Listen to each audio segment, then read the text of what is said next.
Oh my goodness. Hey. We only have to run 6 rounds, and we have an hour to do so. Yeah. We're running way on time because we didn't happen. We happen. Everyone say hi to Anna, who's in between us.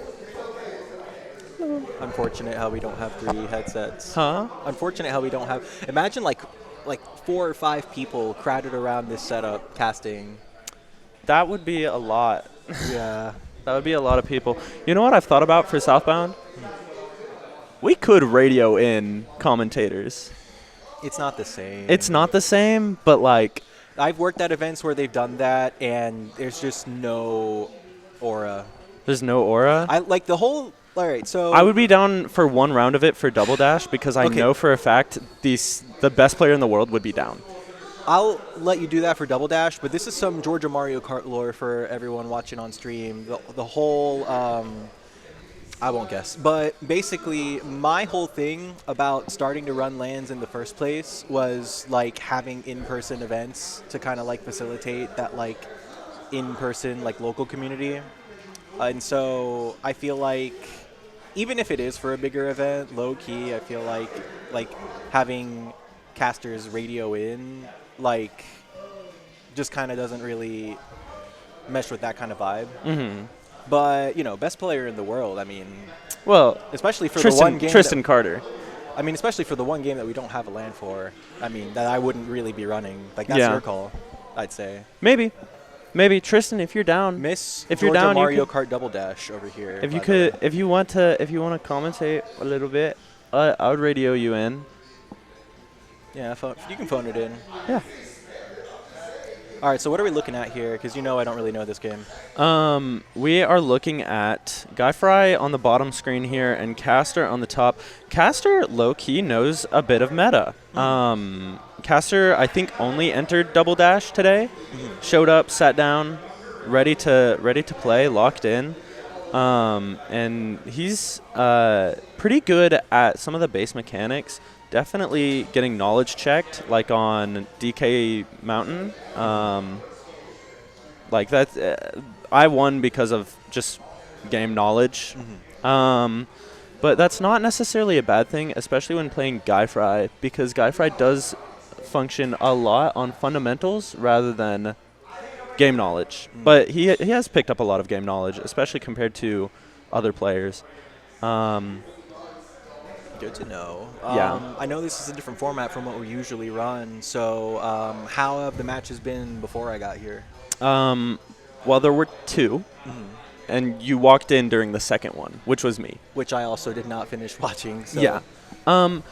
They're going good. It was Guyfry versus a guy who doesn't really play, which is okay. The thing that I'm excited for in this bracket, I want to see Caster versus... Ooh, what's the other guy's name? Caster versus Jaden. Caster versus Jaden would be really fun to watch. That'll probably go game 5 if I had to guess. Jaden grew up playing the game. Caster has some knowledge, but isn't the best yet. And then I also really, I know this is funny to say, but I want to see me versus Guyfry. I do wanna, especially with the new time limit in place, which is in place. Okay, cool. Basically, if a race goes over 6 minutes and somebody was backing up during it, the first person who backed up gets a loss for that race.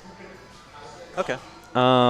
Hey, don't make any faces. Look, I discussed this whole thing in the Georgia Mario Kart Discord server. Listen. You could have chirped in. I could have chirped in if I actually had any valid reason to give input on that. Do you think it's lame to have a time limit? No, I think I might have been the first to suggest that. I don't remember where.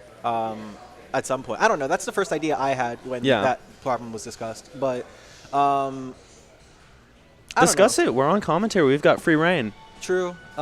What's up? What's wrong with the time limit? No, I just so describe the rule again. So if it goes over 6 minutes and there was a player who backed up like it at all, or so the word that I've been using, or the phrase I guess, is negative progress, which is not to like correct course. Correcting course is different. So if you went the wrong way and you wanna back up and go the other way, that's okay. But if you are specifically on the track and you're on the right path and you press the buttons to move backwards and make negative progress on the track, that plus going over 6 minutes means that the first player who did that would get a loss. Okay. So to answer... And just so you know, 6 minutes is so much time. Like, the rule is simply in place so that if one person backs up, the other person can also start doing that and force it to go over 6 minutes. To be like, all right, if you're going to play this game, I'm going to get you a match loss because... You're the reason why it went this long. Yes. You started that action. Yeah. And that way, to answer Anon Guy's question, that's right. So if it doesn't go over 6 minutes, rule doesn't apply, the match is over at that point, and yeah. It is to keep people from doing it because your opponent can just kind of force you to keep backing up forever until one of you gets an item. Or the other thing that it does is it makes us actually have a time limit, because I do think we needed one of those. Tuck and Guyfry both said that if we hadn't said anything during grand finals of the last Formula 404, then they wouldn't have stopped backing up. Fair. Caster's playing this like I play Mario Kart 64. I love it. Well, you should come to Southbound and try some of our Mario Kart 64 time trial competitions. It won't be a time trial competition. Well, it'll just be a free play setup. I thought the plan was to have like a little setup for people to put in times like they do at DreamHack. Oh, yeah. Yeah, sure. Yeah. We'll have one for Mario Kart 64 and one for Super Mario Kart. So, just so you know, a nun guy is Tristan Carter. Oh, hey, Tristan Carter.